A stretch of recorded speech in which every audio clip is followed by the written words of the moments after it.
استانبول کې د افغانستان او پاکستاني پلاوي ترمنځ پیل شوې خبرې درېیمې ورځې ته رسېدلې او تازه معلومات بیا دا دي چې دواړه لوري پر کم شمېر موضوعاتو اختلاف لري. ټولنیز د سرچینې ویلي چې ښایي ننني مذاکرات هم تر ناوخته دوام ومومي او خبرو په پای کې یوې هوکړې ته هم سره ورسیږي. د سرچینې د معلوماتو له مخې د مذاکراتو تر پایه د اوربند غځېدل، د لارو خلاصون، د ښه نیت له مخې د بندیانو ازادېدل او د راتلونکي ناستې د نیټې او ځای او نورو موضوعاتو په اړه به د دواړو پلاو ترمنځ یوه ګډه اعلامیه هم خپره شي. څو مهمې پوښتنې. دا درې ورځني مذاکرات به د کابل او اسلام آباد د ستونزو د حل لپاره یو اساس وي که یوه لاره. څومره که فرصت برابر شوی چې افغانستان له پاکستان څخه ضمانتونه واخلي. د دواړو لورو ترمنځ اوسني اختلافات په کومو ټکو باندې دي؟ درنو لیدونکو سلامونه، ستړي مه شئ، تاسو تودې خبرې ګورئ. زه فرید الله محمد یم. د همدې موضوع د څېړلو لپاره د بحث درانه ګډونوال مو دي د سیاسي او نظامي چارو کارپو کامران امان صاحب، همداشان د سیاسي چارو کارپو سید عبادالله صادق صاحب او همداشان د سیاسي چارو کارپو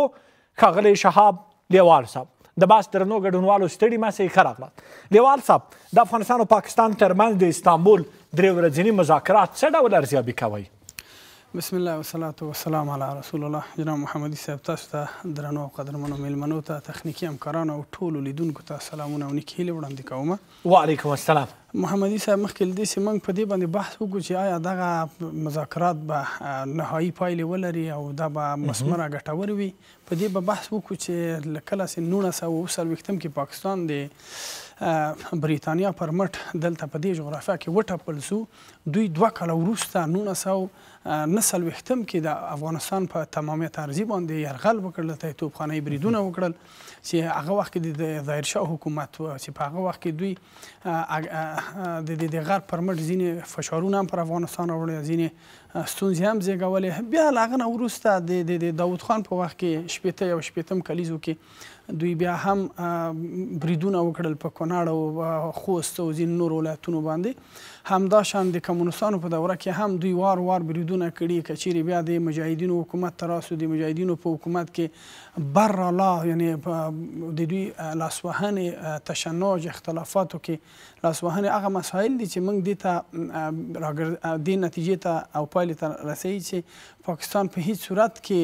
د افغانستان یو ښه ګاونډی نه ده، ښه ګاونډی به نه سي او هیڅ وخت دوی د خپل په تعهداتو پاتې نه دي. دا مذاکرات اوسني نه دي، دا مذاکرات د دوی له ایجاد نه، د دوی له جوړېدلو نه وروسته وار افغانستان له دوی سره مذاکرات کړي، خو هر وار دوی کله د انګلیسانو پر مټ او کله هم د نورو غربیانو د امریکایانو پر مټ هڅه کړې ده چې د افغانستان په سیاسي اموراتو کې مداخله وکړي او که وشي کړی د افغانستان له وضعیت نه، جیوپولیټیک جیوستراتیژیک وضعیت نه چې لکه د روسانو د جګړې په دور کې دوی ډېره غټه له غربیانو پورته کړه. همداشان تېرو 20 کلونو کې یوازې 15 هوایي بریدونه د پاکستان له خاورې پر افغانستان شوي چې امریکایانو د دوی له اډونه هغه اډې چې دوی ورکړې وې، همداشان هغه ترانزیتي لارې چې دوی ورکړې وې چې د ناټو د امریکایانو اکمالات د دوی له خاورې نه کېدله. موږ که چیرې پر دښمنۍ د دوی په تېروتنو، د دوی په بېغیرتۍ او نامردۍ باندې خبرې وکړو، دوی چې عافیه صدیقي خورکۍ باندې معامله وکړه چې د دوی خپله عزت و، د دوی عفت و، دوی امریکایانو ته هغه وسپارله، دوی چې زرګونه عرب مجاهدین، مسافره مجاهدین، دوی لومړی د مسلمانو د مجاهد تر عنوان دوی د خپل په جغرافیه کې ځای ورکړ، امکانات یې ورته برابر کړل، تسهیلات یې ورته برابر کړل. کله چې د غرب ستراتیژي بدله شوه، همدغه مهاجرین د تروریزم د تروریست په نامه بیرته په امریکایانو خرڅ کړل. دوی هغه نامرده ناځوانه خلک دي چې زه ګمان نه کوم چې دغه مذاکرات د پایلې ولري، ځکه دا مذاکرات یا دا جګړه دوی پیل کړې نه وه. دا جګړه دوی ته وویل شول چې دا جګړه پیل وکړئ. چا فرمایش ورکړ؟ آفرین، دا جګړه ورته وویل شو تاسې پر افغانستان فشار وړئ، که چیرې افغانستان د موږ غوښتنو ته لکه ټرمپ چې وویل چې دا بګرام اډه غواړم، اسلامي امارات ویلې چې بګرام اډه څه بې صاحبه نه ده چې تاسې دلته د خپل په طبیعت وغواړئ او راسئ ولاړ شئ، او که نه د 2001 کې راغلی، 2021 کې په ډېر ناهیلې او ماتې او سرکوزي له افغانستانه وتلې، هغه برخلیک سره به بیا مواجه سي. امارات، افغانان، مجاهدین عام افغانان ټول د خپل د جغرافیې د دفاع لپاره آماده دي. امریکا چې ولیدله چې امارات ونه ویرېده نو پاکستان ته یې وویل چې له دې ادرسه ته یا ور برید وکړه که چیرې دوی وویرېږي. دوی خبر نه و چې هممهاله 7 ولایتونه په دوی باندې بریدونه کېږي، د دوی ښځه او نر زارۍ ته راځي او کله قطر ته منډه وي، که عربو ته منډه وي، کله امریکا ته وایي چې موږ خو دا نه ویل چې طالبان به دومره سپینې سترګې وي چې تر اسلام آباده به راپسې راځي. نو یوه څرګنده خبره ده چې د پاکستان حکومت څه د پاکستان د ولس حکومت نه ده، داسې یو معیاري حکومت نه ده موږ چې اعتبار پرې وکړو چې دوی به په مذاکراتو کې دوی به راسره هوکړه وکړي او په هغه هوکړې به د دوی پابند وي. بیا درته راځم. صادق صاحب، د استانبول 3 ورځني مذاکرات به د کابل او اسلام آباد ترمنځ د ستونزو د حل لپاره اساس وي که یوه لاره؟ بسم الله الرحمن الرحیم. قدرمن محمدي صاحب، تاسو ته، لیوال صاحب ته، کامران صاحب ته، ستاسې د تلویزیون لیدونکو او اورېدونکو ته سلام او درناوی. وعلیکم السلام. الفت صاحب یو 4 بیته لري، وایي چې خبرې له خبرو پیدا کیږي، فکر په خبرو کې کړي وده او لویږي. نه وایي که خبرې هیڅ به نه و په دنیا کې، هر څوک د خبرو په قیمت کله پوهیږي. یقینا چې پاکستان او د پاکستان پوځ دوی د خبرو په قیمت نه پوهیږي. دوی ټول عمر په دې باندې آموخت اخیستی دی، عادي شوي دي او دوی یو قسم دې خبرې ته لیوال دي چې څنګه کولی شي جګړه وکړي، څنګه کولی شي نور هیوادونه په یو خپل ګاونډي باندې وهڅوي جګړې ته، او د دې لارې نه دوی خپل اقتصادي ګټې واخلي. یعنی د دوی اقتصاد ولاړ په دې باندې دی چې باید جګړه وشي. او دا لوی هیوادونه چې څومره مثلا که امریکا ده، روسان دي، چینایان دي، یا مثلا غربي هیوادونه دي، اروپایي، دوی خو تولید کوي د وسلې. د دې وسلې دپاره باید دوی مارکیټینګ وکړي. د دې مارکیټینګ دپاره بیا پاکستان تر ټولو مخکې لاس اوچتوي او هغه هم بیا په خپلو ګاونډیو هیوادونو لکه افغانستان چې دلته یو کمزوری هیواد په دې معنا دی چې دلته جګړې ډېرې شوي دي. هر هیواد کې چې جګړه کیږي نو هغه هیواد د کمزورۍ سره مخامخ کیږي، هم اقتصادي، هم سیاسي او هم په هر لحاظ باندې. اوس یوه خبره ده چې مخکې چې څنګه ما دا بیت ویو که نه د الفت صاحب، دې کې یو ټکي ته اشاره ده چې خبرې خو ډېر اوچت مقام لري. خبرې خو د انسان شرافت دی، انسان خبرې کوي، انسان خپل مشکلات او ستونزې که هغه سیاسي دي، که هغه اقتصادي دي، حتی که مذهبي دي، هغه ټول د خبرو اترو له لارې حل کوي. او بیا دوه مسلمانه هیوادونه، بیا هغه هیوادونه چې یو ډول مشترکات لري، مثلا موږ ګډ دین لرو، علما دي اخواته هم دي، دلته هم دي، مدارس دي، پښتانه هلته اوسیږي، دلته هم پښتانه اوسیږي. نو دا ډېر مشترکات لرو. خو له بده بخته باید ویم چې پاکستان په خپل تاریخ کې د هیڅ چا سره مذاکراتو په نوم شی نه دي کړي. ولې؟ زه داسې وایم. آیا یقین نه لري؟ نه یقین نه. یعنی هیڅ کله چا سره د مذاکراتو د لارې که هند دی، که مثلا افغانستان دی، یا نور هیوادونه دي، که د چا سره جګړې کړي دي، که د چا سره تعاملات کړي دي، دا د خبرو اترو له لارې نه دي کړي. د خبرو اترو له لارې دپاره دوی ته څه مواقع نه دي په لاس ورغلي. دوی ته ټوله موقع چا په لاس ورکړې ده؟ غربیانو، خارجیانو، امریکایانو، برطانویانو، چې تاسو څه وکئ؟ جګړه وکئ. دا پروژه‌یي مملکت دی. دا د نورو هیوادونو وړې او لوی پروژې په دې منطقه کې پلي کوي او تر ټولو لویه غوښینه ګټه هغوی اخلي او څه یو ګټه ترې دوی اخلي. تاسې ولیدل چې د روس په جګړه کې دوی ډېره لویه پریمانه ګټه واخیسته. امریکایانو ته ویلي چې ډېر زر باید مهاجرونو ته غاړه خلاصه کوي، مثلا کمپونه ورکوي، مهاجرین ومنئ، مجاهدین ومنئ او اسلامي روحیه په دوی کې لا پسې پیاوړې کوي. علماو ته وویل چې فتوا ورکړي، تاسې شاته ودرېږئ، پوځ دې شاته ودرېږي، دفاع جهاد افغانستان، دفاع پاکستان په شای وډبوي، تر څو چې څه وشي، تر څو چې کمې موخې چې امریکا درلودلې هغه څه وي. باید سوسیالیزم دلته مات شي، باید کمونیزم مات شي، باید روسان مات شي، باید هغه غچ واخیستل شي چې کوم په ویتنام کې روسانو امریکایانو ته ماته ورکړې وه. اوس باید دلته روسان مات شي. او داسې یو نقطې ته راغلي دي چې دوی ته دا تاریخ معلوم دی چې 3 ځل دلته برطانویان مات شوي دي. اوس داسې یو نقطې ته راغلي چې د دوی به خپې نه خلي، راځئ دا مات کوي. نو د دې د ماتولو دپاره دا ټولې هڅې وکړي. د دې دپاره وایم چې دوی چا سره خبرې نه دي کړي، ځکه د میز تر شا څه وایي، که دا خبرې ناکامه شولې نو موږ بیا جګړې ته ځو. دا څه معنا ورکوي؟ مننه. امان صاحب، د کابل او اسلام آباد ترمنځ روانو مذاکراتو ته په کوم نظر ګورئ؟ ولې 3 ورځو ته وغځېدلې او کومې خواته روانې دي؟ بسم الله الرحمن الرحیم. سلامونه نیکې هیلې محمدي صاحب تاسو ته، صادق صاحب ته، لیوال صاحب ته، تخنیکي همکارانو ته، تلویزیون اورېدونکو ته وړاندې کوم. وعلیکم السلام. محمدي صاحب دوستانو الرخیزه په پاکستان په سیاستونو وویلې موږ وایو دا یو چانس هم ده دا کولی شو موږ وغځوو موږ کولی شو حل موضوع ته ووځو ولې بدبختانه څنګه چې دوستانو ورته اشاره وکړه پاکستان حکومت اقتصادي استقلالیت په اول قدم کې نه لري اقتصادي مشکلات زیات لري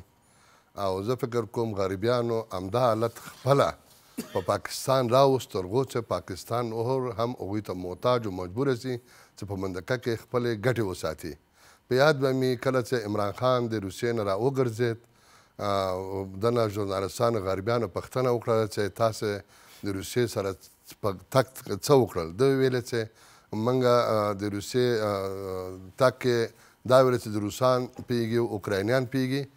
کم تحریمونه چې امریکا اعلان کړي پاکستان ته وړاندیز کړي تاسو هم د تحریمو کې ګډون کوئ موږ وایو چې نه د روسانو په تحریم کې یاستو نه په ګټه یاستو نه په نقص یاستو موږ بېطرف پاتې کېږو د روسیې په جګړه او د اوکراین جګړه کې هماغه اوس عمران خان یو هفته بعد زندان ته لاړه او دغه پرابلمونه اقتصادي پس د سقوط د عمران خان نه پیدا شو چې په تریلیونونو کالدارو دا اوس قرضدار د ټول دنیا نه زه وایم چې هغه استقلالیت نه لري هغه کاشکې د خارجي سیاست استقلال د درلودی موږ سره په مخامخ به ناستو څنګه به جوړ نه راتلو لکه صادق صاحب چې موږ اسلامي هیوادونه هم یاستو ګاونډیان هم یاستو اوه اتیا کاله د عمر کې موږ څنګ کې پروت تدرې د فی موږ کولو چې خپله خاوره ترې ونیسو ولې موږ بیا دوی وبخل په نامه د دین یعنې موږ د دین په خاطر ډېره قربانیګان ورکړي محمدي صاحب یعنې ډېر موږ خپل حکومتونه چپ کړي دین په خاطر باندې ځان نه تېر سوي یاستو د دین په خاطر باندې خپل خاور نه تیر شو دین په خاطر باندې دا ځکه خدای راکړی موږ ته خو بیا وایي چې مسلمان ورور پروت د خیر په نامه د پاکستان دی موږ څنګ کې اوسي بیا خو ټول دنیا پوهېږي چې نیم پاکستان خاوره د افغانستان ده نیم د هندوستان ده ولې هند چې دوه درې دفعې په جنګ کې ننوته موږ ته لاس واخیسته موږ پرې حمله ونه کړله اوس وایم راسم دې نتیجې ته که چېرته دوی واقعا صادق اوسي اقلا لږ زر استقلالیت ولري نو امریکا ته دم ورته وایي انګلیس ته هم ورته وایي چې وروره موږ افغان سره جوړ راسو دې کې چا تاوان ده د ترانزیت لاره کې د موږ تاوان ده که د پاکستان تاوان ده طبیعي خبر ده د موږ دا میوې چې پاکستان نه ځي دوی تاوان ده که موږ تاوان ده خو دوی تاوان ده ولې موږ تجار خیر ده سل لارې نور موږ ته خوش شولی خدای وایي که نه وایي څوک وایي چې یو دروازه باندې سل خدای سل دروازې باندې وتړل سي یو دروازه ته خدای وازوي نو موږ ته لس دروازې خدای راوازې کړلې نورو ځایو ته چین واسو روسیه واسو قزاقستان واسو ازبکستان ایران ټول دنیا بهترین میوې زموږ بهترین هېوادو ته اوس اروپا په سطح رسېږي ښه پاکستان ته سابق د ما میوه په خپل نامه لیږله اوس به په خپل نامه لیږو که راوړو اقتصادي بورډ ته که نظامي بورډ ته رسو نتیجه یې دی جګړه تا ولیده د سږ کال په ایران باندې تجاوز وکړه په هند یې وکړه په افغانستان یې وکړه دغه سږ کال په دې کال کې ولې دا په دې باندې دا لاسپوڅه ده دا یو نظامي اډه ده دا د امریکایانو اډه ده امریکایان راغلل دوی ورغلل هلته سپینې ماڼۍ کې لاسونه یې پرې کش کودل زه بچیا دا کار وکړي دا خو لاسپوڅ کاشکې دوی یو مستقل هېواد وای چې موږ دوی ته وتلي وو په هغه ته زه باور په دې باندې نه لرم چې دوی دغه سر ته ورسېږي اما بل د افغانانو په دغه نننۍ درې ورځو مذاکرات کړل برلاسې دي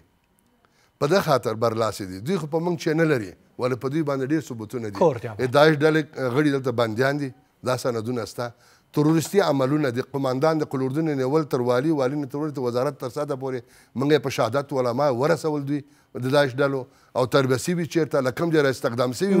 دا ټول معلوم دي خبره بیا درته راځم لیوال صاحب ستاسو په رنګ باندې څومره ښه فرصت برابر شوی دی چې په اوسني وضعیت کې افغانستان له پاکستان څخه ضمانتونه واخلي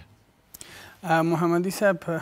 زه وایم له هغه وخته چې پاکستان زیږېدلی ده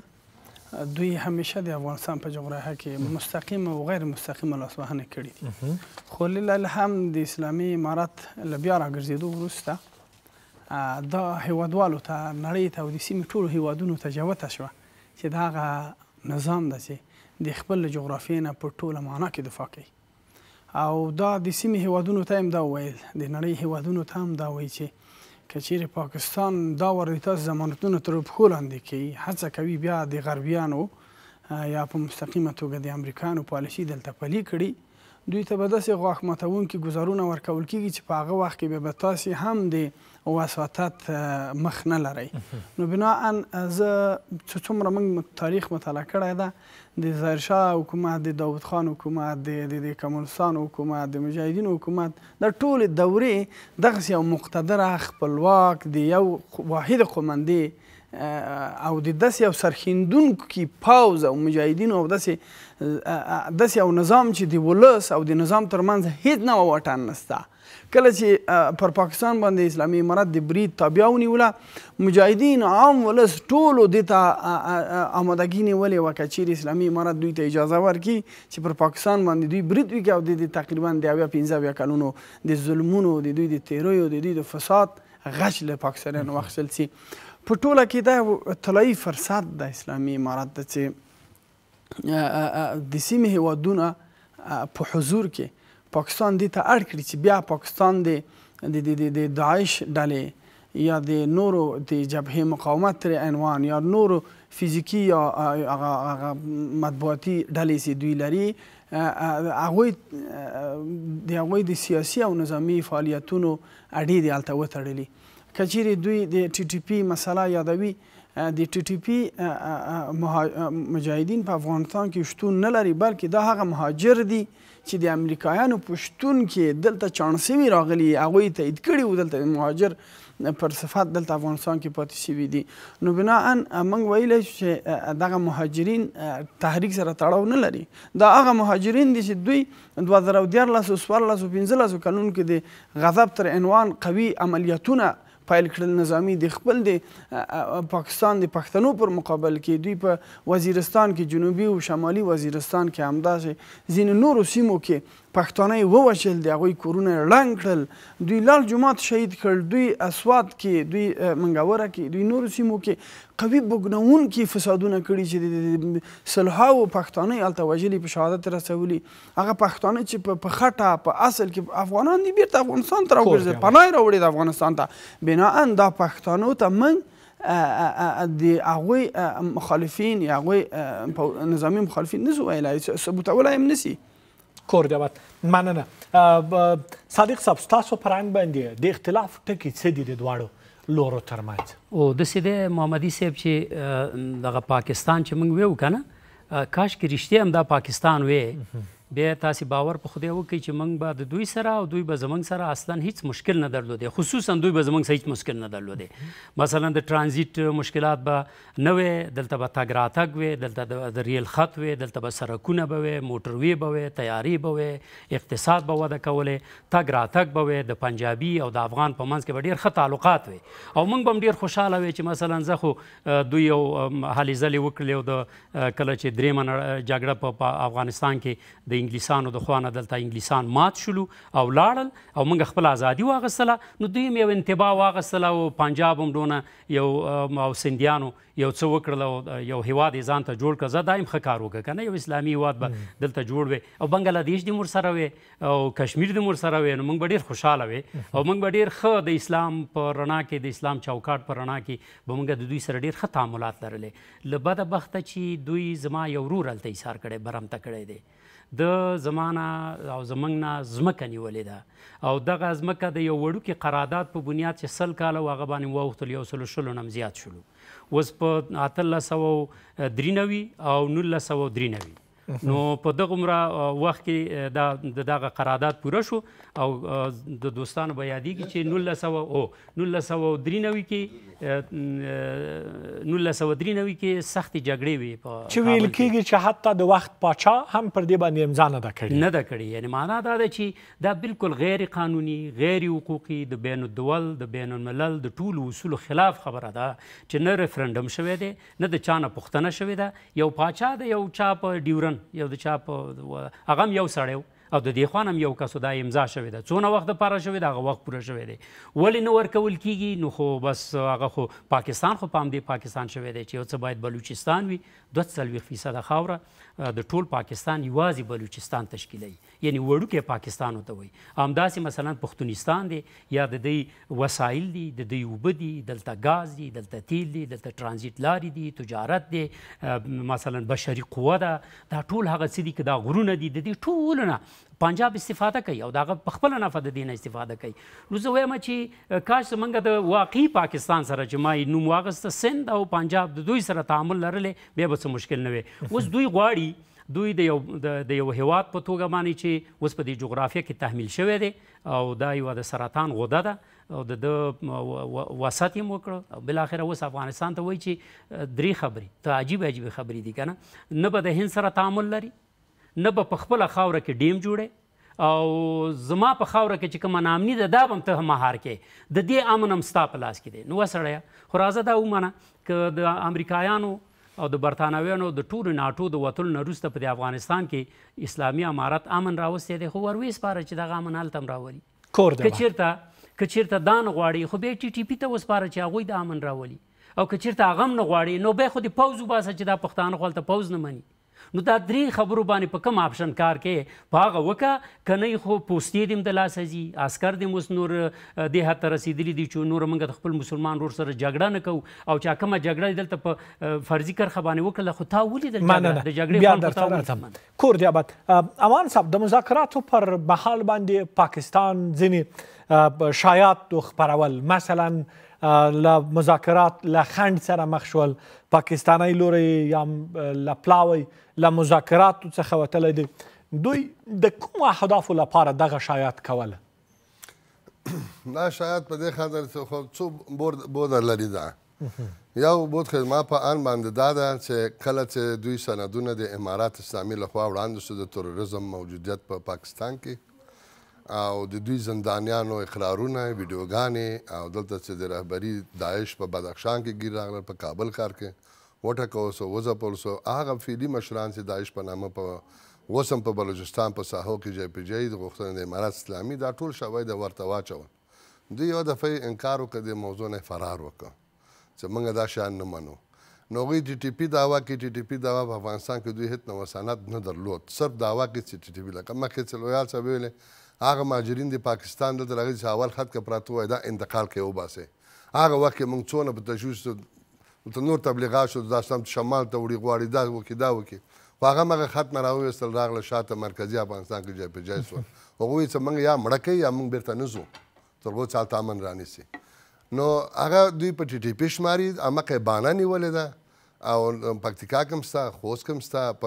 ما په خپله کونړ کې هم لیدلي دي د سوات مهاجرین شته. د دوکانداري کې هلته ځار ژورنالست ولېږئ هلته پوښتنه وکړئ چې څه راغلي یاست، کوم کال کې راغلي یاستئ. یعنې دا هغه خبرې چې فقط په همدې معنی باندې چې دلته تللي دي دا ټي ټي پیان دي. نو شرایط شاید مختلف اوسي او بل تضمین تاسې یو شی چې موږ سره موجود نه هغه زه څنګه ورکړم؟ ما نه قلم غواړي، قلم ما په جب کې نشته او ما ته وایي ته قلم راکړه یا دې ولم،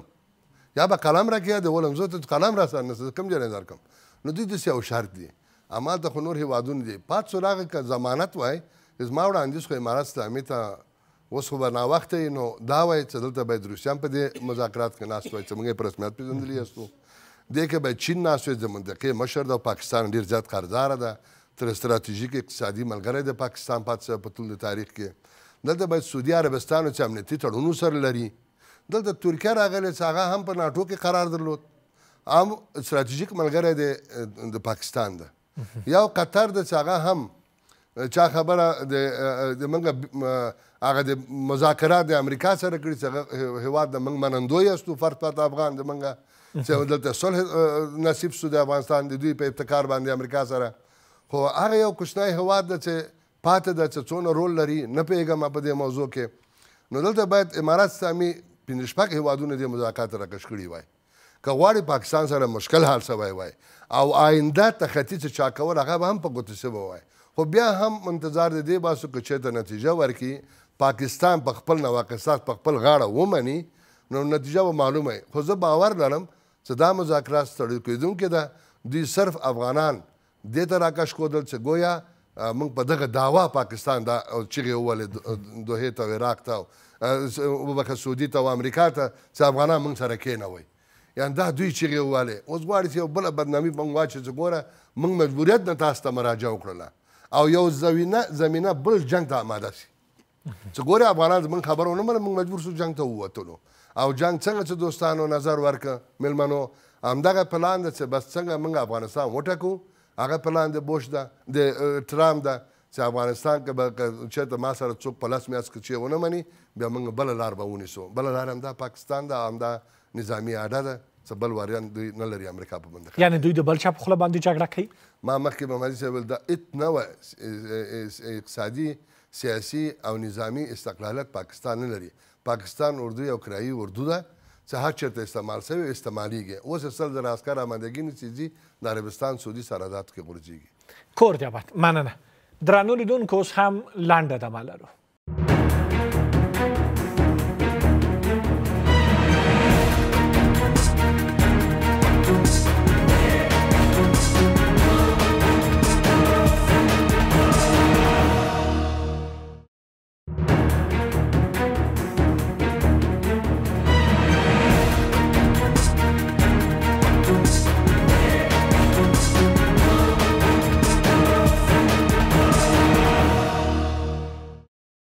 درنو لیدونکو بیا هم ښه راغلاست تودې خبرې خپرونه دوام لري لیوال صاحب ستاسو په نظر څومره ښه موقع ده چې موږ او پاکستان پر بعضو مسایلو کې چې اساسي ستونزې دي پر دې باندې هم سره خبرې وکړو د پاکستان سره د ډیورنډ مسله ده د نړیوال تجارت مسله ده او ګڼ نور مسایل ورسره لرو محمدي صاحب پاکستان تر دې دمه داسې یو سیال حکومت سره نه و مواجه سوی چې دوی سره په میز ناست وای او دوی ته د خپل حدود ورښکاره کړي وای او دوی ته ګوتڅنډنه کړې وای که چیرې له دې وروسته د افغانستان په چارو کې د افغانستان په جغرافیه کې تاسې مداخله کوئ له جدي او داسې غبرګون سره به مواجه سئ چې تاسې به خپل په کړو باندې پښیمانه شئ موږ څه موده مخکې ولیدل او پاکستان دې ته اړ شو چې د افغانستان غوندې یو وړوکي هېواد سره په میز کښېني چې دوی هغه دوی خپل په میډیا کې اسلامي امارت ته غاصبین وایي نو دا یو شته فرصت سته که چیرې پاکستان د نړۍ سیاسي وضعیت تحلیل کړي او په دې قانع شي چې اوس نړۍ په 2020 کې قرار نه لري چې دوی د غربیانو لمن ته ولویږي دوی د افغانستان او د افغانانو پر وینو تجارت وکړي دلته د اسلامي امارت مشران غربیانو ته وپلوري یا هم نور مهاجرین چې دوی په 2020 کې پلورلي وه دوی بیا هم له شته فرصت نه استفاده وکړي چې 2020 کې دوی ته په لاس ورغلی وه لله الحمد د افغانستان جګړې نه یوازې دا چې د ټولې نړۍ سیاسي لوری بدل کړ بلکې افغانستان ته هم دا فرصت ورکړ چې نړۍ باندې ځان ور وپېژني او اسلامي امارت نړۍ ته دا ووایي چې موږ هغه حکومت هغه ځواک هغه خلک یو چې هم د تفاهم لاره پیژنو او هم د زور په مقابل کې زور کارولی شو چې ښه بیلګه یې تېرو 20 کلونو کې نړۍ ولیدله یوه خبره جوته ده چې د پاکستان پوځي رژیم د موږ دوست نشي کېدلی نه و او یوه شریکه کړۍ چې مجاهد صاحب یې یادوي 100% کې هغه کړۍ چې اوس هم د دوی پوځ اداره کوي او د پوځ له خوا نه دوی ملکي حکومتونه انتخابوي او هغه حکومتونه چې د دوی په خوښه لوبه نه کوي لکه عمران خان دوی په نه خبره په دولتي جوایزو باندې بندي کوي یعنې زه د پاکستان پښتنو ته وایم ته څومره بېغیرت هستئ تاسې عمران خان ته هیله او تمه لرئ په دولتي جوایزو باندې هغه کړۍ بندي کړی ده هغه سړی چې د افغانستان او د پاکستان ترمنځ صلح غواړي امن غواړي دغه حکومتونه د دواړو دغه فرضي کرښې دغه او ایخوا دې ته د دوستانو په سترګه ګوري خو دغه خاصه کړۍ هڅه کوي چې د غربیانو پالیسي دلته تطبیق کړي خو دوی د شطرنج کې د خپل په حرکت کې مات دي دوی ګمان کړی چې چینیانو د سیپک کې 15 میلیارډ ډالر پانګونه کړې ګواډر مو ورکړی ده نو چین مجبوره ده چې موږ نه په هر حالت کې نظامي او اقتصادي ملاتړ وکړي چین یې پرېښود لاړل غربیانو لمن ته هغوی ته وویل چې تاسې راسئ په دې بل بندر کې 1.5 میلیارډ ډالر پانګونه وکړي دا بندر به هم چې ګواډر مخامخ ده دا به تاسې ته درکړو امریکایانو ته وایي او چین ورته وایي چې ظالمه ما خو 15 میلیارډ د اقتصادي شریان دی یم که چیرې زه د خپله پانګه درنه ټوله کړم پاکستان خو پاکستان په نامه شی لرئ نه تاسې چین اوس ورته وایي چې ته زه ګواډر هم نه غواړم د هغه ما پیسې مې راکوه دلته مې پانګونه کړې دی د غرامات هم درنه غواړم څنګه پر ما باندې لوبه کوي چې دلته زه دې پرېښیم ولاړ دې غربیانو ته یعنې چینایان هم دوی ته نیغ کېږي اوس هغه چینایان د دوی په منافقت باندې پوهېدلي دي همداشان دوی څه کار لري چې موږ له هند سره اړیکې پالو، موږ له ایران سره پالو، موږ له روسیې سره پالو. موږ یو خپلواک حکومت یو. موږ الحمدلله امیر المؤمنین لرو، مشروع نظام لرو، دلته وزرا لرو، دلته رئیس الوزرا لرو، دلته ډېر ښه حکومت روان ده. دوی پوهېږي چې چا سره په کومه کچه روابط وپالي. دغه خاصه کړۍ زه عام ولس د پاکستان ته وایم، موږ هیڅ وخت پاکستان پر هند نه پلورو او یا هم هند هم موږ واغلو د پاکستان باندې وپلورو. دلته د هر هیواد سره اسلامي امارات د خپل د اقتصادي، سیاسي او اجتماعي ګټو پر بنا روابط پالي. دوی د شنې او سرې کرښې نه کش کوي. دا څه د ظاهر حکومت نه ده یا د داود حکومت نه ده یا د ترکمنستان یا د مجاهدینو چې یو بخش کې دوی ستونزې ولري. دا د افغانانو حکومت ده، افغانان تر شا ولاړ دي. مننه. صادق صاحب، ویل کېږي چې د دې مذاکراتو په پای کې به یوه اعلامیه خپرېږي چې په دې کې به د لارو خلاصون، د بندیانو ازادي د ښه نیت په اړه باندې، د اوربند غځېدل او د دې ترڅنګ د راتلونکو ناستو په اړه باندې خبرې وي. آیا فکر کوئ چې پاکستان به دا خبرې په عمل کې پیاده کړي؟ او کاش کې دا تضمین کېدلی که نه. اوس که دا تضمین یوازې پاکستان ورکوي چې هو زه دا کار کوم، بیا پې باور نه دی پکار. که چیرته د دوحې یا د قطر د مشرانو او یا هم په استانبول کې د ترکیې د مشرانو په مخ کې دا خبره کوي، د ملل متحد یو استازی هلته موجود وي، نو بیا کېدلی شي چې سړی ووایي چې که تخطي وکړله نو ښکاره خبره ده چې ظاهرا همداسې ده چې د دواړو هیوادونو په مخ کې د ترکیې قطر په وساطت باندې به دا کوي. اوس به دا وکتل شي چې دوی بیا څونه په دې خپلو خبرو باندې او په دې خپلو لیکلو باندې او په د خپلو ژمنو باندې دوی عمل کوي. چې ګورو بار بار دوی خپلې ژمنې کړي دي د افغانستان سره او بیا یې هغه ماتې کړي دي. هېڅکله په خپلو ژمنو باندې ولاړ هېواد نه دی. یعنې که چېرته تاسې وګورئ افغانستان اسلامي امارت یې په اوله دوره کې په رسمیت پېژندلی و، مګر کله چې ورته بوش پرویز مشرف ته یو ټلیفون کوي بیا هر څه اوبه وړي، وایي بس راځئ زه فرنټ لاین کې ستاسې ملګری یم. د پوځ په باره کې ډېره خبره وشوله. د پاکستان سیاست چې څونه ناسمې لارې ته بولی دی، کندې ته یې ګزارلی دی، ملت یې خوار وزار کړی دی، د دنیا سره یې تعاملات ورته خراب کړي دي. د پاکستان تصویر یې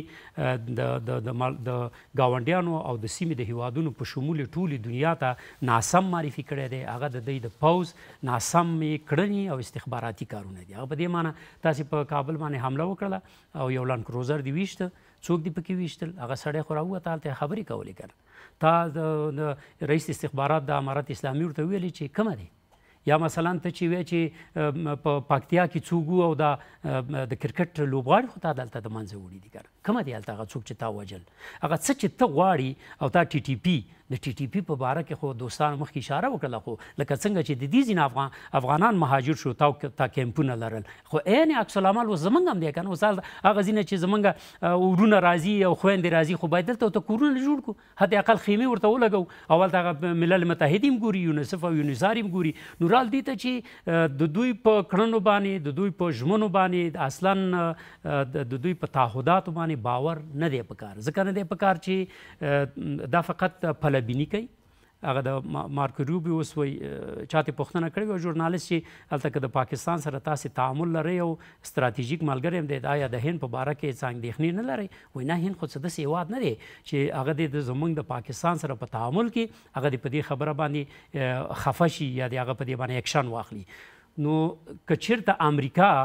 د هند سره تعامل لري، د پاکستان سره لري، پاکستانه ولې زه نشم کولی چې د هند سره تعامل ولرم؟ تا په کوم بنیاد باندې ستا دپاره زه سره کرښه یم؟ زه په خپل کونړ باندې بند نشم جوړولی، زه آزاد تجارت نشم کولی، زه آزاد ډیپلوماسي د هیوادونو سره نشم جوړولی، زه نشم کولی د چا سره باید د رسمیت په بنیاد باندې خبرې اترې وکړم، تګ راتګ وکړم، اقتصاد ورغوم او دا کړنې وکړم. دا چونکې د مخکې نه د دوی په دې غوږونو کې څڅول شوې ده دا خبره. مثلا حامد کرزي ورته وایي چې زموږ د سولې کلي په پاکستان یا په اسلام آباد کې ده. نو دا دا هغه مندرۍ د دوی اوس هم په غوږ کې ده ګواکې فکر کوي چې اوس به م افغان مګر هغه هر څه یو سل اتیا درجې تغییر وښود افغانانو ځان ښکاره کړه ورته ویښودل چې زموږ سرې کرښې کومې دي زموږ ارضي تمامیت څه دی زموږ ملي استقلال څه دی زموږ نواميس څه دي او زموږ په هېواد چې څوک حمله کوي ولو که اټوم بم ولري ولو که لوی فوج ولري ولو که توپ او ټانکونه او تیاري ولري خو زه په تش لاس د خپلو ټولو نواميسو نه مې تر اوسه هم دفاع کړې ده بیا هم کوم نه د انګلیسانو په وخت کې موږ دومره سلاح وسلې لرلې نه د روسانو په وخت کې لرلې او نه هم د امریکایانو په وخت کې په درې واړو جګړو کې افغان ملت د دوی په مقابل کې جنګېدلی نه حکومتونه اوس خو بیا د افغان ملت تر شا حکومت هم ولاړ دی اوس خو زموږ هغه افغاني غرور افغاني حیثیت افغاني هغه احساس دا خو لا پسې پیاوړی دی چې د مخکینو سره حکومتونه نه ولاړ او ملتونو دا ګټې وکړلې اوس خو د ملت تر شا حکومت ولاړ دی او دغه حکومت چې اسلامي حکومت دی اسلامي امارت دی نو فکر کومه چې دا ډاډ دی ټول ملت ولري او دغه د پاکستان په کړو خبرو باندې په ژمنو باندې اصلا دا یو توطیهګر مملکت یو دسیسه باید وکړي مداخله باید وکړي حمله باید وکړي او په دې کې خپلې ګټې ګوري نو دې ته باید سخت متوجه اوسو مننه کورابت امان صاحب که د دغې مذاکراتو نه د باندې راووځو او پوځي اړخ ته هم یو اشاره وکړو احیانا مذاکرات یا مثبت خواته ځي یا منفي خواته ځي په دې وخت کې د افغانستان او پاکستان وروستي کشالې څه بیان کړل مخکې د تاسو سوال ته راسه محمدي صاحب شوروي اتیا کاله دوام وکړ د کمونیزم سیستم بالاخره ټوټه سو پارچه سو 12 هېوادونه ته لاړل هره خواته ته شرقي اروپا د آلمان شرق نه ته جدا سو تر تاجکستانه پورې د ده هم عمر کم پاتې ده اوه اتیا د 2 کاله نور پاتې دی عمر دا جبري هېوادونه مشترک کېدلی نشي هېڅ وخت نه کلتوري نه فرهنګي حتی 2 ګاونډیان نشي کولی خپل مابین کې جوړ راسي نو دا په څنګه یو هېواد کې جوړ راسي ګورې پاکستان کنټرول چې نن د اسلام آباد کنټرول په پښتونستان نسته په سند نسته په کشمیر نسته او په بلوچستان نسته یو پاتې سو پنجاب خپل او په شمول د اسلام آباد هلته هم ناامنیګانې دي چې حد پیمان نه لري هلته ډېر سانسور کېږي رسانۍ اجازه هم نه ورکوي غربیانو خارجي د همسایه ژورنالستانو ته وضعیت ډېر کړکېچن ده د دې کنټرول نه پاکستان هېواد نن القه چې تاسو ورته مخکې یاده کړه فاشیستي حکومت څخه په راز کې راغلی نن هغه د دې مشکلاتو وتل نشي د هغوی هېڅ نه شرط شرایط باید د افغانستان خلک نه په ځان ومني نه زموږ حکومت یې ومني چې جنګ کې موږ لاس او بل پاتې سو هلته فقط یو اشاره دی الله اکبر پاتې ده او فتح د پاکستان د اسلام آباد پاتې ده زه باور لرم که خدای مکه اول خو د کامیاب کې دا مذاکرات د ډېر حوصله د افغانانو ته آفرین د حکومتونو آفرین چې پاکستان پورته نن زمانه تعامل کړي دا 4 ورځې مرو ښه ده چې سړی په 1 ورځ عمري خو په نره عمري او دا تاریخ ثابته کړی افغانانو انګلیسي جګړو کې د روس جګړه کې د امریکا شل کلن جګړه کې نو موږ وایو که پاکستان دا د په انده کې اجتماع وکړي زه باور لرم تر اسلام آباد پورې به اور لګېدلی په دې چې خلک هلته آماده دي فوج په پښتونستان منطقه کې هېڅوک نه غواړي نه پنجشاهي پولیس غواړي نه حاکمیت د اسلام آباد په غواړي پښتونستان په مکمل د وزیرستان شمالي تر بدخشان د افغانستان آخر سره پورې چې موږ سره شریک د سرحد ده تر هغه سره د پورې داسې یو څوک ما پیدا نه کړ ته زه روابط لرم موږ شپې خبرې کوو وایي چې موږ یو نه منو دغه سیاست 10 کاله مخکې نه وه 15 کاله مخکې دغه سیاست نه و ولې نن پاکستان دې سره د دوی کنټرول نه وتلی اوس دوی کوشش کوي که چېرته داخلي کې کودتاګانې راځي ملي قیامونه جګېږي هلته د هرې صوبې لخوا نه او ځان ازادي غواړي چې دې کې افغانستان سوء استفاده ونه کړي موږ نه حق موږ باندې تجاوز ونه کړي چې مکمل پښتونستان بلوچستان د خپل خاوره کې داخل نه کړي زه له دې ډارېږم چې پاکستان دغه توطیه وکړله چې امارات اسلامي راکش کړي داسې میزو ته او هغه هېوادونو ته داخل کړي چې سبا دې نه موږ سوء استفاده ونه کړو لکه د هند په جګړه کې موږ خپله دا کار ونه کړو د امریکایانو د انګلیس په فشار باندې ظاهر شاه باندې چې دا کار مه کوئ د هند د پاکستان مشکل د خپله به سره حل کړي تاسو دا کار ونه کوئ نن عین قصه زه فکر کوم چې دغه 4 صوبې دا 3 صوبې راپاڅېدلې دي بلوچستان ازادي غواړي تر سوغمو مساله دي دلته د نیابتي ډلې خپله پاکستان فوج جوړه کړي دوی په قات کې خوشي کړي ترورونه کوي مشران یې وزني په نامه د دی او د هغه علماء یې وزني د همده په نامه باندې تورستي ډلې جوړې کړي نیابتي ډلې داعش ورته وایي بله ډله ورته وایي بله ډله ورته وایي د دوی اته ټول له مخې د پښتون او د بلوچ مشران د سندانو مشران وزني روزمره چې دغه حالت دې ته راونه رسېږي. موږ که وغواړو نه غواړو زما څو ورځې مخکې همدغه رسنیو طریقه ویله چې راکړې ما ته 300 نفر رنجار سپین بیرغ په سر دروم حرکت کوم زه مازدیګر په اسلام آباد میدانوي کې درېږم درته د ملت په زور د خلکو په زور تر دې اندازې نفرت لري د پاکستان د داخلي مرکز حکومت نه. نور نو موږ څه وغواړو؟ مننه. بیا درته راځم. لیوال صاحب که بحث جمع بندي کړو که مذاکرات بریالي کیږي تر دې وروسته باید په اقتصاد سیاست او ښه ګاونډیتوب کې د پاکستان پر وړاندې باندې د افغان حکومت سیاست باید څه وي؟ محمدي صاحب په ټوله کې اسلامي امارات له ټولو هیوادونو سره د ورته د بل مقابل د احترام پالیسي غوره کړې ده. هیوادونو ته احترام لري او له هیوادونو هم غواړي چې د اسلامي امارات پالیسي او تمامیت ارضیې ته احترام وکړي. که چیرې دوی تېروتنه کوي د خپل ځواب اخلي. نو په ټوله کې موږ هیله او تمه لرو چونکې پاکستان زموږ ګاونډ ده، موږ هغوی سره عقیدوي، نژادي، فرهنګي مشترکات لرو. خوشبینه یو چې دغه مذاکرات مثبتې پایلې ولري او دواړه لوري یو ګډې نتیجې ته ورسیږي چې تر څو د ډیورند د فرضي کرښې دې خوا هغې خوا پښتانه هم نور زیانمن نشي، همدا شان د موږ او د هغوی تجاران هم ضرر ونه ویني. په ټوله کې اسلامي امارات لکه څنګه چې له نورو هیوادونو سره ښه چلند غواړي، پاکستان سره هم له دې جګړې وروسته هماغه نورمال حالات به وي، نورمال چلند به وي. لله الحمد اسلامي امارات بدیلې لارې لري. داسې نه ده چې اوس پاکستان پر موږ د بډر بند کې لارې د بندې کړي، اسلامي امارات د بدیلې لارې ونه لري. موږ په تېرو یو میاشت کې که چیرې اقتصادي او سیاسي د اسلامي امارات سفر او مسیر موږ مرور کړو، دوی ترکمنستان، قزاقستان، قرغیزستان، روسیې، چین، ایران دې هیوادونو ته اقتصادي او سیاسي سفرونه درلودل چې ډېرې ښې پایلې هم درلودلې دي. ښه مثبته پایله دا ده چې دوی د انارو په وخت کې بارډر بند که انار د موږ روسیې ته ولاړل. یعنې موږ بدیله لاره لرو. که چیرې زیان کوو دواړه هیوادونه زیان کوو. داسې نه ده چې توپ د هغوی په میدان کې وي، دوی لکه څنګه چې په تېرو حکومتونو کې دوی سیاست لوبوه اوس دې هم ولوبوي. هغه توپ د دوی له ډګره راوتلی، نړۍ له دوی سره نه ده. نړۍ او د سیمې هیوادونه مخصوصا چین، هند، ایران، روسیې، افغانستان د دوی منافقانه چلند لیدلی. نو موږ تمه لرو چې له دې وروسته پاکستان د اسلامي امارات او په ټوله کې د افغانستان جغرافیې ته د احترام په سترګه وګوري او بیا هم داسې یو تېروتنه ونه کړي، که نه دومره توند او جدي غبرګون سره به مواجه سي چې دا به انشاءالله د پاکستان د تجزیې عامل وي.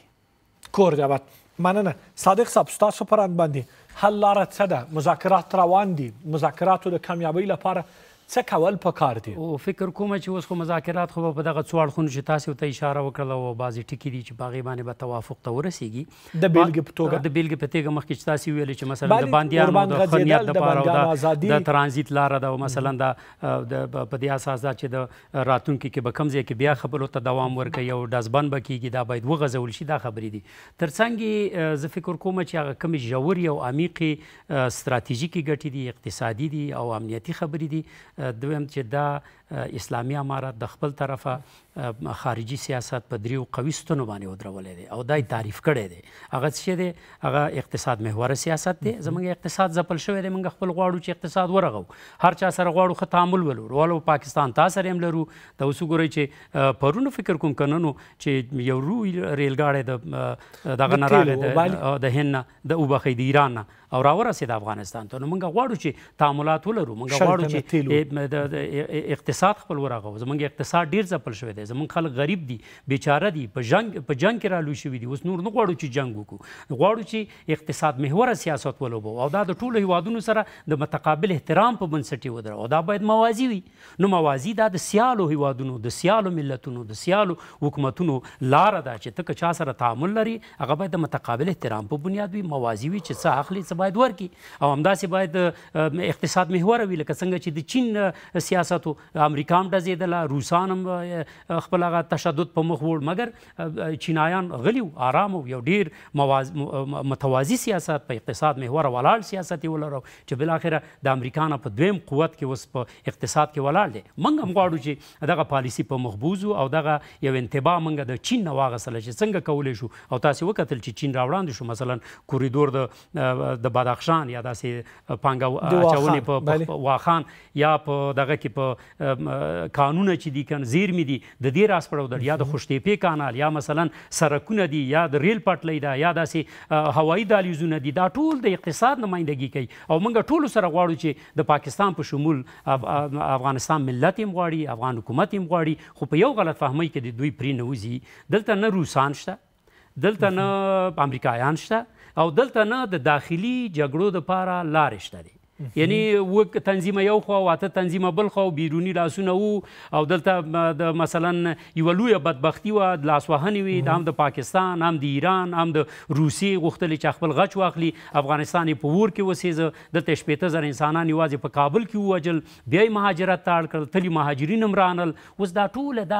دغه موضوعات دلته نشته، چې نشته دی د یو مستقل هیواد په توګه باندې، د یو داسې هیواد چې هغه د جنګ نه هم ستړی دی، هغه غواړي خپل اقتصاد ورغوي، هغه غواړي موازي مخکې لاړ شي، هغه ستانه احترام غواړي، تا ته احترام کوي، هیڅ کله ستا په چارو کې لاسوهنه نه ده کړې، توطیري نه دي کړي، دسیسې نه دي کړي، په تا هیڅ کله حمله نه ده کړې، تا سره مې خاوره ده، تا سره مې ورور دی، هغه ځورېږي، هغه بیچاره خیمې ته سوځې، د هغه ټول د هغه هر څه دې قبضه کړي دي، د هغه په وسایلو دې قبضه کړې ده. زه درته هیڅ هم نه وایم، 80,000 دې ولمړه کړي دي، دومره دې ښځې ماشومان هر څه. زه د دې خپل ورور تپوس دې دپاره نه کومه چې زه ستا سره مې تعلقات خراب نشي، مګر که چېرته ته بیا په ما باندې حمله کې، ته بیا تور لګې او ته بیا د تشدد نه کار اخلي، نو ښکاره خبره ده چې زما بیا حکومت هم یو دی، زما سره ملت هم ولاړ دی، او زما سره دنیا هم بیا په دې لاره کې ودرېږي. تا خپل هغه ټول شان او هغه ټول حیثیت د خپل په دوحه کې هم خلکو ته معلوم کړه او په استانبول کې اوس ټول وپېژندلې چې ته څه غواړې او امارت څه غواړي. مننه. کورابت امان صاحب، حل لاره څه ده په اوسني وضعیت کې د مذاکراتو د کامیابۍ لپاره؟ ښه دوستان، چې ظاهرا کامیاب روان دي، افغانان څه وکړي؟ افغانان په دې ښه پوهېږي اسلامي حکومت د په چوکاټ د اسلامیت کې غیر مهرباني نه تشنج وجود نه لري، او دفاع د هر انسان حق ده چې ځان نه دفاع وکړي. دا یو موضوع. پاکستان ملتونو ته مې غږ ده، سندیانو ته، پنجابیانو ته، بلوچانو ته، پښتنو ته، تر هغو چې غواړئ دغه جغرافیه ثابت پاتې سي، بچیان هم مړه نه سي، او هره صوبه په اور بل نه سي، تاسې خپل رژیم کې عاجل تغییرات راولئ،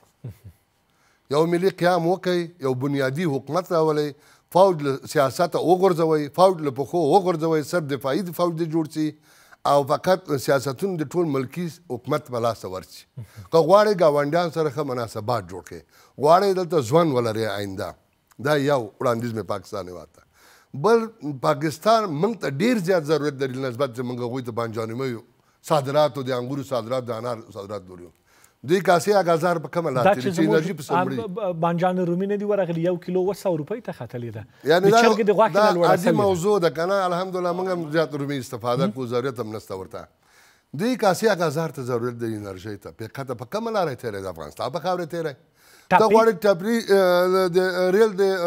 پټلۍ د ریل تېره کړې د ازبکستان چې تجارت وکړي منځنۍ اسیا سره، په افغانستان په خاوره تېری، هوایي تېری. دا د بل مجبوریت. ټاپي چې تر نن د ما په اوبو د سترګې وغې کړي، دا خو بند زه جوړوم، امرالمؤمنین فرمان ورکړه چې عاجل بند وکړي شرکتونه باندې، داخلي شرکتونو باندې، بل خارجیان ته منتظر نه سئ نور. نو هغه اوبه در باندې قطع کېږي یا مهار کېږي په هر ترتیب، ته بې انرژي پاتې کېږي، ته مجبور ټاپي ځان ته تېر کړې لاین. په کومه لاره تېری؟ د ګاز د استفاده وکړو د انرژۍ په مقابل کې، مجبور د افغانستان له خاورې ځان ته تېر کړه، روان هم د کار پې. نو ته ما ته زیات مجبوریت لرې پاکستان که زه تا ته مجبوریت لرم. وایم ته راځئ په پاکستان په 80 کلونو سیاستونو کې باید د پاکستان خلک تصمیم ونیسي، تغییرات راولي. نړۍ کې تغییرات راغله، پاکستان کې تغییرات رانغلل. نړۍ کې تغییرات راغله، پاکستان په قانون کې تغییرات رانغله. هماغه قانون د انګلیس تر اوس چلیږي او تطبیقیږي، او ملت یې نه غواړي، خلک یې نه غواړي، بیا هم پرې تطبیقوي په زور د توپک. نو وایم چې ملي قیام اسلام آباد به چپه سي، حکومت له منځه لاړ سي، او داسې ډله دې راسي چې ملکي حکومت په صلاحیت ولري، که نور هېوادونو کې چې رواج ده، نه فوج د حاکمیت ولري په سیاست او په دولت باندې. دا هغه د څه ته موږ نظامي اډه وایو او هغه اډه د جنرالان مارشالانو دي جوبو کې پیسې د ملت اچوي او نور ځایونو چې کومک راځي او فرمایشونه اخلي د نورو هیوادو په ضد باندې عملونه په خاطر هغه هم د شخصي جوبو ته روان دي. زه وایم دا داسې حکومت سره موږ افغانستان خلک نور جوړ نه شو راتللی او نتیجه یې نه وینم. شاید امارات اسلامي بیا هم وایم د دین په رڼا کې د ګاونډیتوب په رڼا کې د څوره د مهاجرت په رڼا کې شاید ډېر مسایل وزغمي د ډېر مسایل ورته تېر هم سي دې کې به شک نه وي څه ودرې دغه وکړې ته ورسېږو. زه د باور لرم په افغانانو باندې ولې دا د موږ د دې تر اخر راپسې نه راځغلي نو تر کوره ته راځې ما پلازمینه بمباردی دا نو دا خو دور د تعامل وړ نه ده دا خبره معملي کور دی آباد. مننه د بحث درنو ګډونوالو له تاسو ټولو یوه نړۍ مننه. کور مو آباد چې زموږ بلنه مو منله. درنو لیدونکو له تاسو خپل ټولو همکارانو په مننې زموږ د نن شپې تودې خبرې په همدې ځای پای ته ورسېدې. تر بیا د خدای په امان.